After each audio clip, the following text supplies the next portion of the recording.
di absennya ya.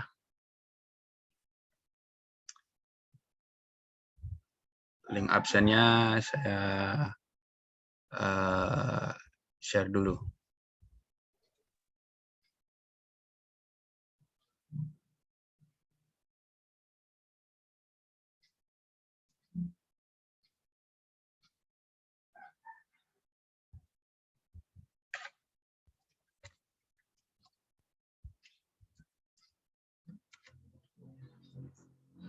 Ya, oke. Sambil menunggu, silakan diisi link absen yang sudah ada di chat room ya. Oke, sambil saya share screen materi untuk kuliah kali ini.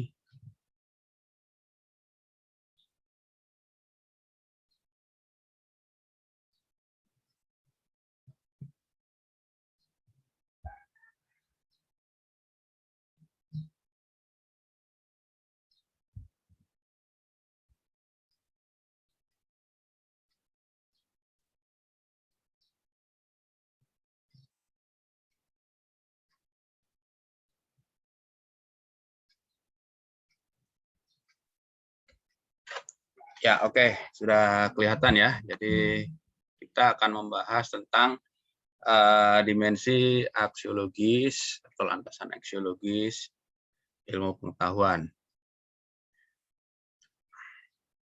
Nah, pengertian aksiologi itu dari bahasa Yunani, aksio atau aksios yang berarti nilai, dan logos yang berarti ilmu atau teori. Jadi aksiologi adalah teori atau ilmu tentang nilai. Teori tentang nilai dalam filsafat mengacu kepada masalah etika dan estetika ya. Nah, etika itu berkaitan dengan nilai baik dan buruk, kebaikan dan keburukan ya. Sedangkan estetika itu berkaitan dengan nilai keindahan ya, indah dan tidak indah atau jelek gitu ya. Jadi manusia itu bisa mencerap setidaknya ada 3 nilai dasar ya. Pertama, nilai-nilai etika itu berkaitan dengan baik dan buruk ya. Kemudian nilai estetika itu berkaitan dengan indah dan jelek ya, indah dan tidak indah. Jadi misalnya kita melihat pemandangan, wah ini pemandangannya indah. Nah, itu berarti yang dicerap itu adalah nilai estetika di situ. Nah, kemudian ada satu nilai lagi sebenarnya, yaitu nilai epistemologis. Tapi itu sudah dibahas dalam landasan epistemologi ilmu ya. Epistemologi itu berkaitan dengan benar dan salah. Nah, itu berkaitan dengan benar salah berarti ada 3 kriteria kebenaran kemarin kan. Sesuatu yang disebut benar secara ilmiah itu harus satu masuk akal atau koheren ya dengan gagasan-gagasan sebelumnya. Yang kedua harus berkoresponden dengan fakta, bisa ditangkap secara indera, dan yang ketiga harus mempunyai nilai pragmatis atau mempunyai manfaat ya. Nah, jadi secara umum sebenarnya nilai itu ada 3, sekali lagi nilai etika, epistemologi, dan estetika. Aksiologi adalah ilmu pengetahuan yang menyelidiki hakikat nilai yang umumnya ditinjau dari sudut pandang kefilsafatan. Nah, objek aksiologis itu memuat pemikiran tentang masalah nilai-nilai termasuk nilai tinggi dari Tuhan. Nah, tapi ini sekali lagi adalah urusannya agama ya. Kalau urusan ilmu pengetahuan kita tidak membahas tentang keyakinan tentang Tuhan. Nah, aksiologi memberikan jawaban atas beberapa pertanyaan berikut ini. untuk apa pengetahuan yang berupa ilmu itu dipergunakan. Jadi sekali lagi bukan hanya masalah pemerolehan ya. Dapat ilmu itu diperolehnya bagaimana, tapi juga pengamalannya bagaimana, digunakan untuk apa? Apakah untuk kebaikan atau untuk sesuatu yang tidak baik ya. Misalnya ya ilmu tentang persenjataan gitu kan, nah, itu untuk membunuh orang, ya, itu sebenarnya kurang baik ya. Bagaimana kaitan antara cara penggunaan tersebut dengan kaidah-kaidah moral ya. Artinya itu penggunaannya itu apa namanya, banyak manfaatnya, baiknya atau banyak buruknya gitu kan. Bagaimana penentuan objek yang ditelaah berdasarkan pilihan-pilihan moral gitu ya. Bagaimana kaitan antara teknik prosedural yang merupakan operasional metode ilmiah dengan norma-norma atau profesional. Nah, kaitan dengan norma artinya sesuatu yang mendatangkan kebaikan atau menimbulkan keburukan, itu misalnya pengamalan atau pengaplikasian pupuk dan pestisida di dalam pertanian ya. Itu memang dia bisa meningkatkan produksi hasil pertanian ya, tapi kita lihat ada juga efek-efeknya yang tidak baik ya, bisa mencemari lingkungan kan, sungai dan tanah jadi tercemar oleh obat-obatan sintetik itu. Kemudian juga ternyata pangan yang diproduksi menggunakan obat-obatan sintetik itu juga kandungannya tidak baik bagi kesehatan manusia gitu ya. Nah, itu antara lain yang berkaitan dengan pilihan-pilihan moral ya. Pilihan-pilihan moral. Nah, tentu saja segala macam istilahnya itu produk-produk insektisida, pestisida yang kimia sintetik untuk meningkatkan produksi pertanian itu adalah hasil dari penelitian, hasil dari ilmu ya, hasil dari kemajuan ilmu pertanian khususnya. Tapi bagaimana penerapannya dan bagaimana aplikasinya itu sekali lagi harus mempertimbangkan kaidah-kaidah moral, antara lain baik dan buruk dari pemanfaatan obat-obatan kimia sintetik tersebut ya. Dan itu di berbagai ilmu juga berlaku ya. Ya, antara lain ilmu kedokteran misalnya, mengaplikasikan obat-obat tertentu bisa menimbulkan efek samping misalnya. Nah, itu ada kaidah-kaidah moral tertentu ya. Nah, kaidah moral tertentu ini kan tidak hanya berkaitan dengan kehidupan manusia saja ya, tapi juga dengan kehidupan alam semesta secara umum, termasuk makhluk-makhluk lain, baik itu makhluk hidup maupun makhluk yang tidak hidup atau makhluk mati ya. Ya, seperti itu tadi, pengaplikasian obat-obatan kimia dalam pertanian itu juga bisa berdampak terhadap makhluk-makhluk hidup lainnya ya, selain manusia. Hama yang dibasmi memang mati, tapi hewan-hewan lain bisa juga ikut mati seperti itu. Demikian juga dia akan mencemari tanah, mencemari air, ada kemungkinan juga mencemari udara seperti itu. Artinya itulah pertimbangan dari yang disebut sebagai kaidah-kaidah dan pilihan-pilihan moral. Ya. Nah, etika sebagai kajian tentang hakikat moral dan keputusan kegiatan moral telah dibangun berdasarkan toleransi atau ketidakpastian ya. Makna etika dipakai dalam dua bentuk arti. Pertama, etika merupakan satu kumpulan pengetahuan mengenai penilaian terhadap perbuatan-perbuatan manusia, baik atau buruk gitu ya. Kedua, etika merupakan satu predikat yang dipakai untuk membedakan hal-hal perbuatan-perbuatan atau manusia lain. Artinya yaitu tadi membedakan perbuatan yang baik dan yang buruk ya. Nah, objek formal etika meliputi norma-norma kesusilaan manusia dan mempelajari tingkah laku manusia baik buruknya. Nah, tingkah laku manusia ini dalam hal ini khususnya adalah mengenai ilmu pengetahuan, ya, bagaimana manusia mempelajari ilmu pengetahuan dan mengamalkannya. Itu termasuk dalam objek etika sebagai satu tingkah laku manusia, dalam hari ini tingkah laku ilmiah, ya kan. Nah, nilai itu subjektif apabila subjek sangat berperan dalam segala hal. Kesadaran manusia menjadi tolak ukur segalanya atau eksistensinya. Maknanya dan validitasnya tergantung pada reaksi subjek melakukan penilaian tanpa pertimbangan apakah bersifat fisik atau psikis, ya. Nilai itu objektif. Objektivitisme ini beranggapan para tolak ukur satu gagasan berada pada objeknya, ya. Artinya objek dari etika itu, objek formalnya, objek materialnya kan jelas manusia, ya. Nah, objek formalnya itu adalah tingkah lakunya, tingkah laku manusia itu.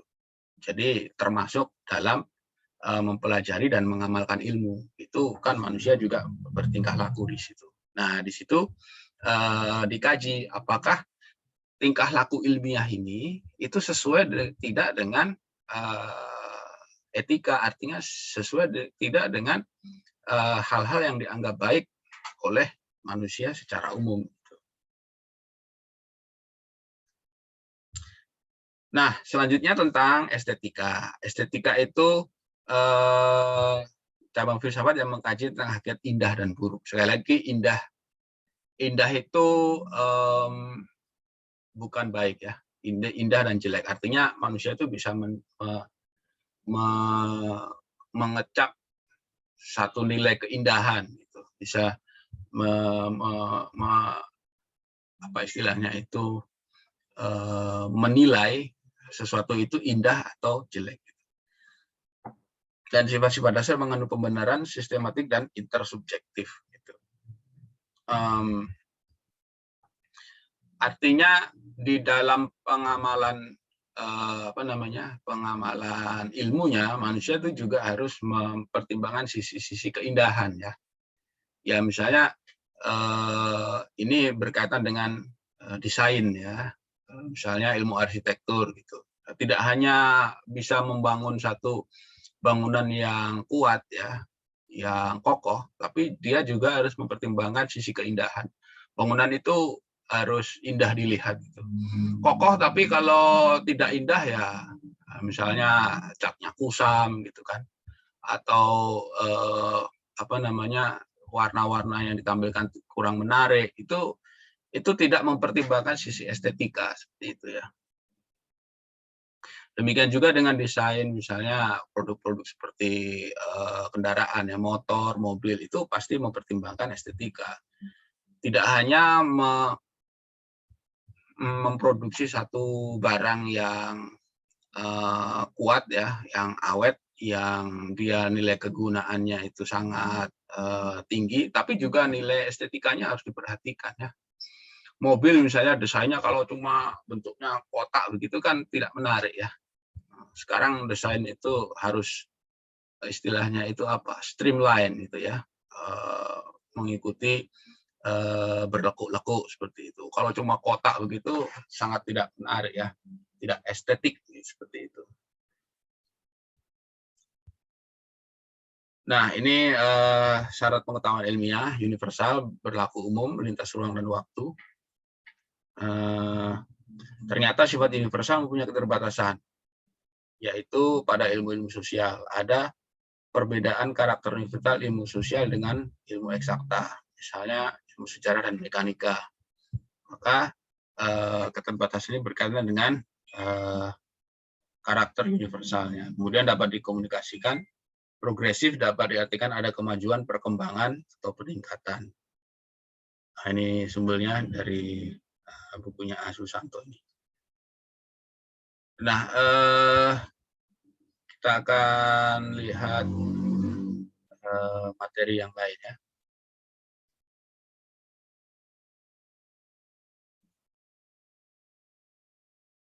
Oke, ini aksiologi nilai kegunaan ilmu. Nah,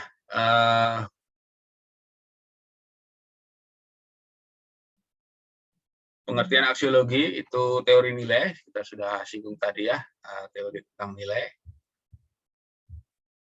Nah, kemudian aksiologi ini nilai kegunaan ilmu. Jadi kita lihat manfaatnya ya. Kita lihat manfaatnya.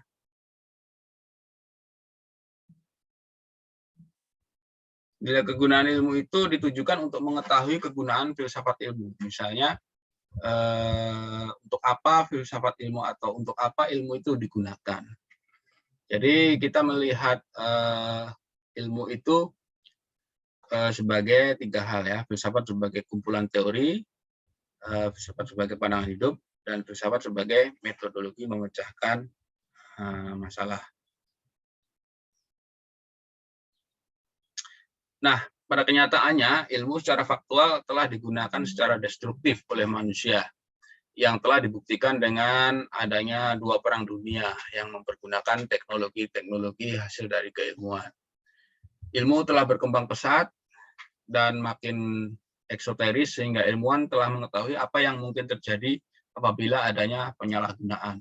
Jadi kita mempelajari ilmu biologi itu ternyata bisa juga dimanfaatkan untuk membuat senjata biologi misalnya ya, menyebarkan virus, kuman penyakit, sehingga di wilayah tertentu itu nanti akan terserang satu penyakit tertentu gitu. Ilmu dapat mengubah manusia dan kemanusiaan yang paling hakiki seperti pada kasus revolusi genetika dan teknik perubahan sosial ya. Kemajuan ilmu biologi antara lain revolusi genetika itu dia bisa mengkloning ya, menggandakan makhluk hidup. Nah, segala macam makhluk hidup sekarang sudah bisa dikloning. Nah, sekali lagi pertanyaan tentang etika ya, bagaimana kalau manusia itu dikloning, manusia itu diganda-gandakan, itu bagaimana secara etika? Banyak perdebatan ya. Ya kalau manusianya berkualitas itu kita akan mendapatkan banyak manusia yang berkualitas baik. Tapi kalau kualitasnya buruk, ya itu akan mendapatkan banyak yang buruk. Tapi pertanyaan yang lebih tinggi kan itu akan menghapuskan fitrah dan kodrat manusia ya. Reproduksi manusia itu tidak dilakukan dengan cara seperti itu, dengan cloning begitu ya. Nanti itu akan menghapuskan segala macam tatanan seperti tatanan keluarga, perkawinan, hubungan darah, tidak akan ada lagi yang disebut dengan anak cucu, ayah ibu, hancur semua tatanan kehidupan manusia dengan adanya cloning manusia ya. Oleh karena itu sampai sekarang itu tidak akan mungkin untuk dilakukan. Nah, berkenaan dengan nilai guna ilmu, tidak dapat dibantah bahwa ilmu sangat bermanfaat dan berguna bagi seluruh umat manusia. Dengan ilmu, seseorang dapat mengubah wajah dunia. Nah, ini spesifik, dia masuk di dalam ilmu ekonomi ya. Aksiologi ilmu ekonomi berkaitan dengan kegunaan ilmu ekonomi. Jadi dia berkaitan dengan nilai pragmatis ya. Apa sih manfaatnya sebuah ilmu itu? Nah, di sini nilai pengetahuan akan terlihat bagaimana peranan ilmu ekonomi dalam mengatasi permasalahan yang berkaitan dengan aspek aksiologis ilmu ekonomi. Banyak permasalahan yang berkaitan dengan aspek aksiologis dalam perkembangan ilmu ekonomi dan memerlukan tanggung jawab para ahli ekonomi khususnya di Indonesia ya. Nah, sebenarnya masalah ini masalah yang sangat sangat kompleks dan sampai sekarang mungkin juga belum bisa diselesaikan ya. Masalah kemiskinan misalnya, itu kan masalah ekonomi ya. Bagaimana sih melakukan pemerataan pendapatan gitu, yang kaya itu bisa mendistribusikan kekayaannya pada orang-orang yang miskin sehingga angka kemiskinan itu bisa diturunkan, bahkan kalau bisa itu dihapuskan, tidak ada lagi masyarakat yang miskin. Tapi sampai sekarang ya masyarakat yang miskin tetap ada.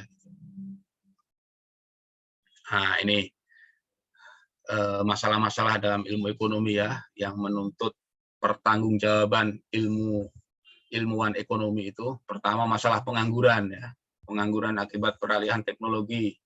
Sekarang segala sesuatu sudah banyak sekali yang bisa dilakukan oleh mesin, oleh robot ya, sehingga manusia ini menjadi kehilangan pekerjaan karena bisa dilakukan oleh mesin. Nah, kemudian masalah tanggung jawab sosial perusahaan.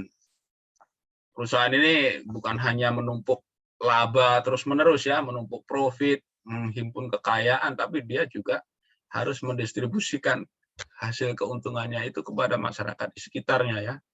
Jangan sampai perusahaannya dan karyawannya itu kaya, tapi masyarakat sekitarnya miskin, lah itu perusahaannya tidak punya tanggung jawab sosial. Kemudian masalah peningkatan mutu kehidupan ya. Nah, ya dulu misalnya yang makannya seadanya itu kemudian harus menjadi makan yang bergizi gitu kan. Rumahnya kurang sehat, masih kurang kokoh, itu harus diubah jadi rumah yang sehat, yang kuat gitu kan.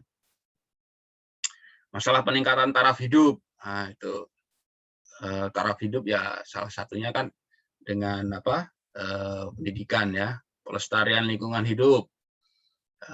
Itu kalau memproduksi sesuatu jangan mencemari lingkungan seperti itu.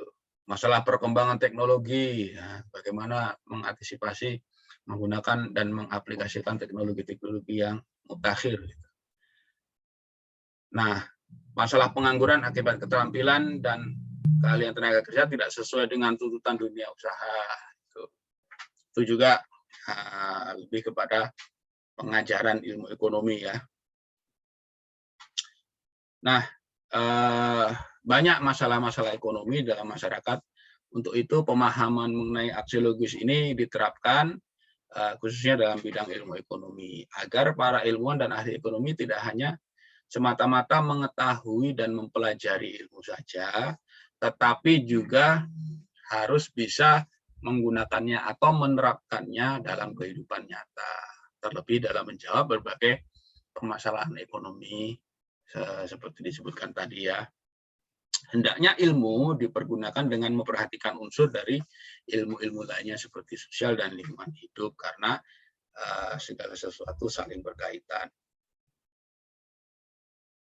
Nah, filsafat ilmu juga berperan sebagai dasar dan arah pengembangan ilmu ekonomi dalam rangka meningkatkan mutu para ilmuwan ekonomi, khususnya menjadi amat penting untuk diutamakan.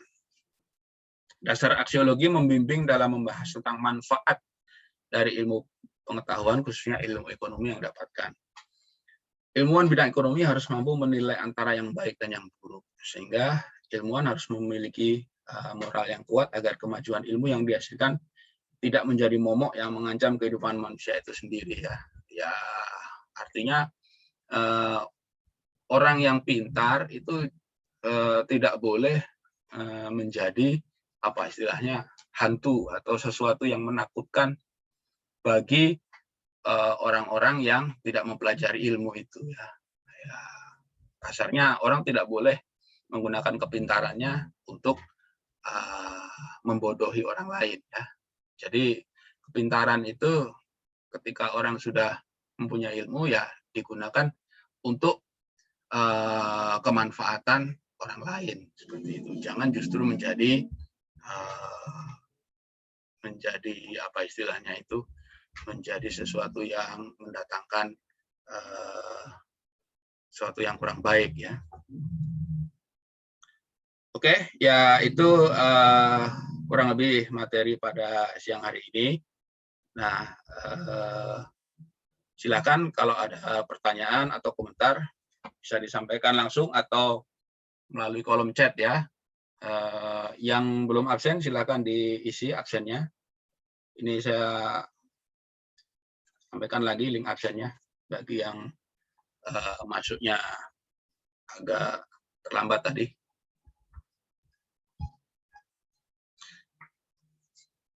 Nah,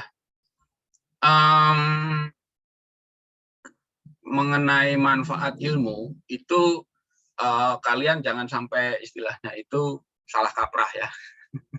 Salah kaprah dalam arti kalau pengetahuan orang awam itu kuliah ya, mempelajari ilmu ini, terus nanti mau kerja apa? Itu bukan pemanfaatan ilmu sebenarnya. Itu pertanyaan orang awam ya. Ya kalau misalnya orang awam kan wah kuliah di Fakultas Ekonomi gitu, nanti kerja di perusahaan.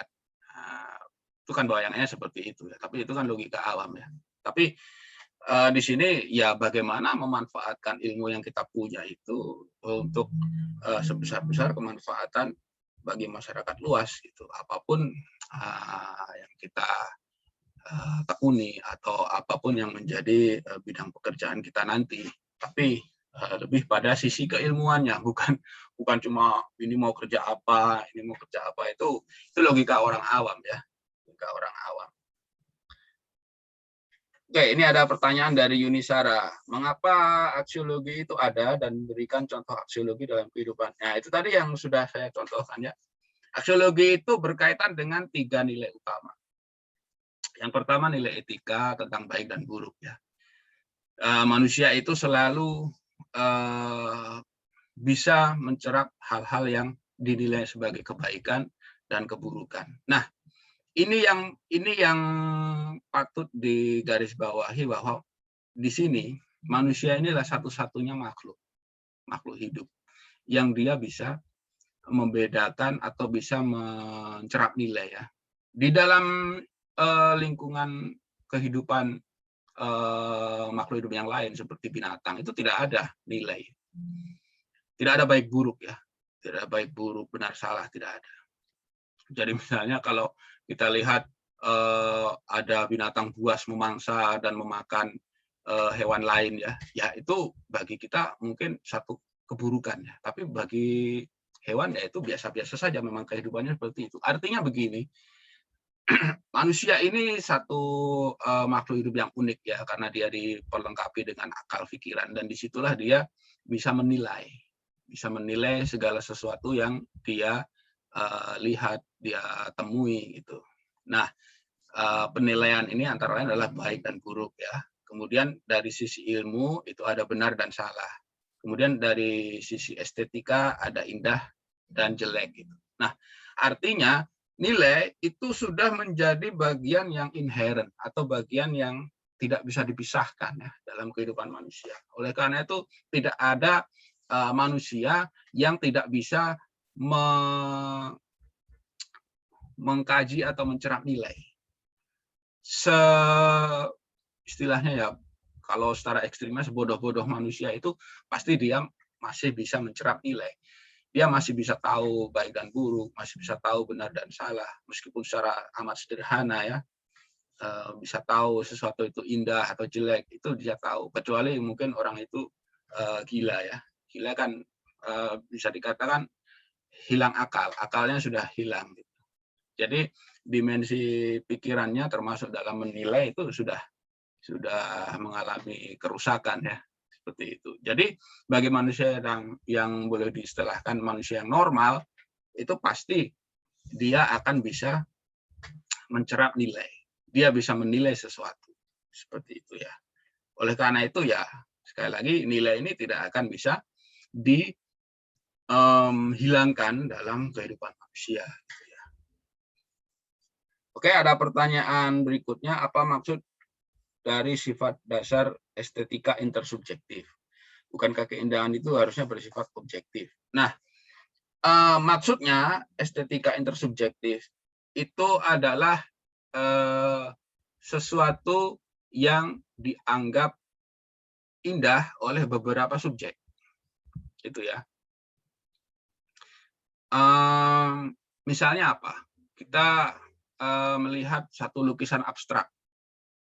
Bagi pelukisnya itu sesuatu yang indah ya. Dan bagi orang-orang yang bisa menikmati itu dinilai sebagai sesuatu yang indah. Tapi kalau yang tidak bisa menikmati, wah ini apa sih? Cuma coretan-coretan nggak jelas gitu kan. Nah, disitulah yang disebut intersubjektif ya. Kadang sesuatu bisa dipandang indah oleh orang lain, kadang juga tidak. Jadi ada intersubjektif. Intersubjektif itu artinya ada hubungan dari beberapa subjek. Subjek-subjek, beberapa subjek, yaitu manusia ya, itu saling berhubungan dan mendapatkan satu kesepakatan yang sama. Tapi di luar itu ada yang tidak sepakat atau punya pandangan yang berbeda. Seperti tentang lukisan abstrak itu tadi ya. Saya ini termasuk orang yang tidak bisa menikmati lukisan abstrak. Kemudian musik yang keras, hingar-bingar seperti heavy metal itu bagi saya nggak indah ya. Tapi bagi sebagian kalangan, wah itu indah sekali itu, bisa membangkitkan semangat. Bagi saya, wah itu hanya letupan-letupan yang berisik. Gitu. Tapi bagi sebagian orang, baik yang menyanyikannya maupun orang yang bisa menikmati, wah itu sesuatu yang indah. Nah di situ yang disebut intersubjektif ya. Jadi keindahan itu bisa tidak objektif. Artinya objek itu bisa dinilai sebagai indah oleh sebagian orang, sebagian subjek, bisa juga dinilai tidak indah oleh beberapa subjek atau orang lain seperti itu. Jadi itu yang dimaksud dengan intersubjektif ya. Oke, ada yang lain silakan. Nah ini ada dari Pardi Arifandi. Nilai buruk dan baik tergantung dari pengalaman manusia itu sendiri atau budaya atau adat istiadat di masyarakat. Terus bagaimana menanggapi baik dan buruk di suatu masyarakat? Masyarakat menilai bahwa itu buruk, lalu menurut kita itu baik ya. Ya itu ada proses intersubjektif juga ya. Ada proses intersubjektif. Ketika kita masuk dalam satu kelompok masyarakat tertentu ya, baik itu suku tertentu atau etnis tertentu atau satu kelompok masyarakat tertentu, katakanlah masyarakat asing itu kan, mereka bicara dengan suara-suara yang keras. Nah bagi kita masyarakat perkotaan mungkin wah itu kok tidak baik ya, bicaranya teriak-teriak. Tapi kita harus lihat konteks kan. Oh ternyata masyarakat ini itu tinggalnya di tengah hutan misalnya. Jarak rumah itu berjauhan. Jadi kalau mereka mau berkomunikasi, suaranya harus keras. Kalau tidak terdengar. Sementara kita di perkotaan kan, kita tinggalnya berdekatan, rumah itu saling berdekatan gitu kan. Jadi berkomunikasi ya bisa dengan suara yang tidak terlalu keras. Nah, artinya itu juga ada konteks ya. Kembali pada masalah intersubjektif tadi. Bagi sebagian orang ya itulah mereka anggap baik ya, tapi bagi orang luar yang datang ke situ belum tahu konteksnya menganggap wah itu buruk ya. Ya, tapi kalau kita kaitkan dengan misalnya ya fenomena budaya ya, perkembangan budaya, kebudayaan itu kan juga berkembang gitu kan. Ada sesuatu yang dulu dianggap baik, kemudian ternyata banyak pihak-pihak lain yang menganggap itu buruk, sehingga itu ditinggalkan. Itu banyak ya. Misalnya apa? Tradisi penggal kepala atau pengayau di masyarakat Dayak. Wah itu tradisi itu. Bagi mereka ya itu baik. Tapi tekanan dari pihak luar, dari masyarakat lain ya, etnis lain, warga negara lain di Indonesia maupun internasional, wah itu melanggar HAM, itu melanggar hak asasi manusia kan, masa tradisi kok membunuh manusia penggal kepala. Akhirnya tradisi itu ditinggalkan. Artinya sesuatu yang baik dan buruk itu juga dia bisa bergeser ya. Seturut juga dengan perkembangan zaman ya. Ya kalau fenomena sekarang ya misalnya kemarin baru Hari Raya Idul Fitri ya. Kalau dulu kan kita harus silaturahmi, datang langsung ke rumah kerabat-kerabat kita, orang-orang tua untuk bersilaturahmi langsung. Kalau tidak silaturahmi datang langsung itu kan tidak baik. Tapi sekarang dengan kemajuan teknologi ya bisa lewat HP, lewat media sosial, apalagi dalam keadaan pandemi seperti ini, bahkan diharuskan physical distancing, meminimalkan kontak, ya kita cukup bersilaturahmi dengan media sosial saja, dengan internet ya. Jadi yang dulu dianggap tidak baik ya sekarang jadi hal yang baik-baik saja untuk dilakukan. Artinya ya nilai itu konsep tentang baik dan buruk, etika dia juga mengalami perkembangan seperti itu ya. Oke, ini ada 2 pertanyaan lagi nih.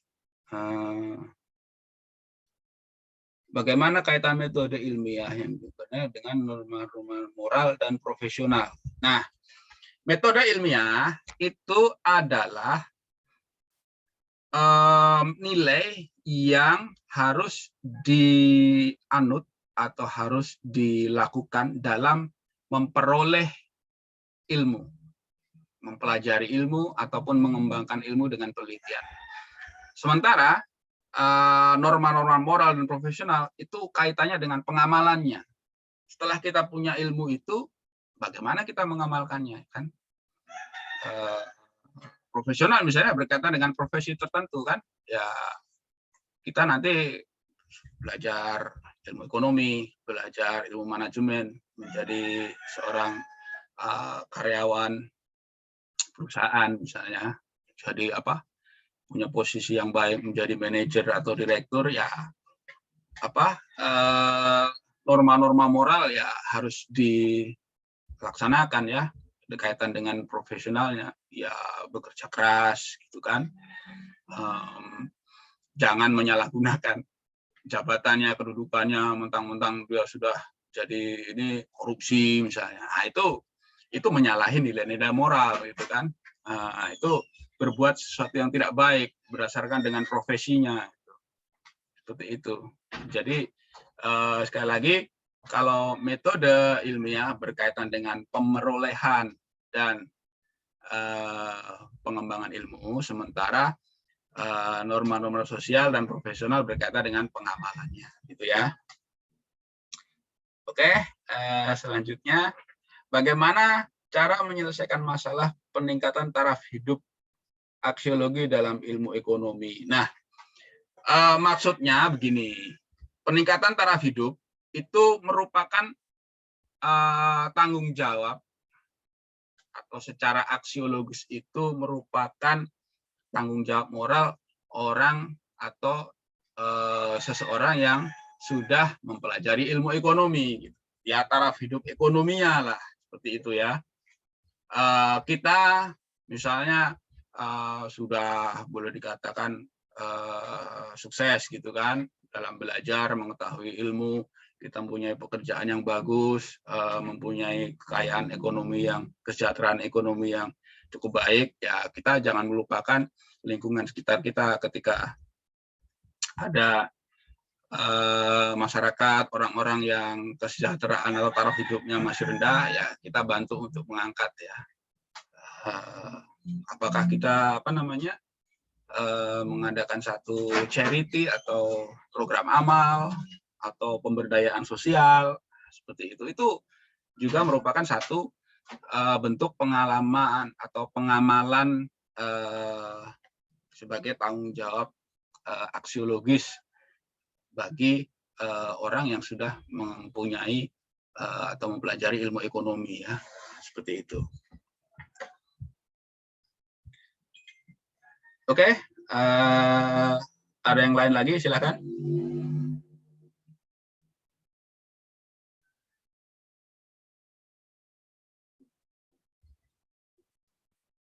Absen sudah diisi ya? Sudah, Pak. Sudah, Pak.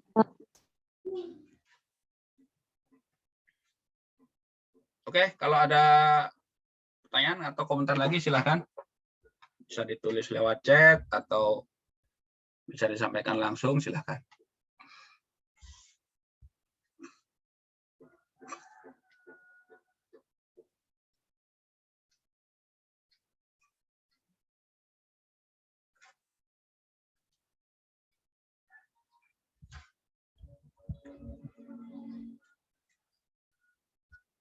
Oke ya, jadi sekali lagi, landasan aksiologis ilmu itu lebih banyak berkaitan dengan pengamalan ilmu. Jadi kita sebagai orang yang sudah mempelajari ilmu, kita juga mempunyai tanggung jawab di dalam pengamalan ilmu kita itu dengan mempertimbangkan nilai-nilai yang ada di dalam kehidupan manusia ya, khususnya nilai-nilai moral baik dan buruk di dalam masalah etika, juga nilai-nilai estetika. Tapi yang paling penting itu adalah nilai-nilai moral ya, atau nilai-nilai etika. Jangan sampai kita dalam mengamalkan ilmu kita itu menyalahi nilai-nilai moral atau nilai-nilai etika yang berlaku dalam masyarakat luas. Ya, baik. Kalau tidak ada pertanyaan lagi, kurang lebih itu materi yang bisa kita sampaikan berkenaan dengan landasan aksiologis ilmu. Kita akan bertemu kembali dalam kuliah filsafat ilmu minggu depan di waktu yang sama. Kita akhiri. Assalamualaikum warahmatullahi wabarakatuh.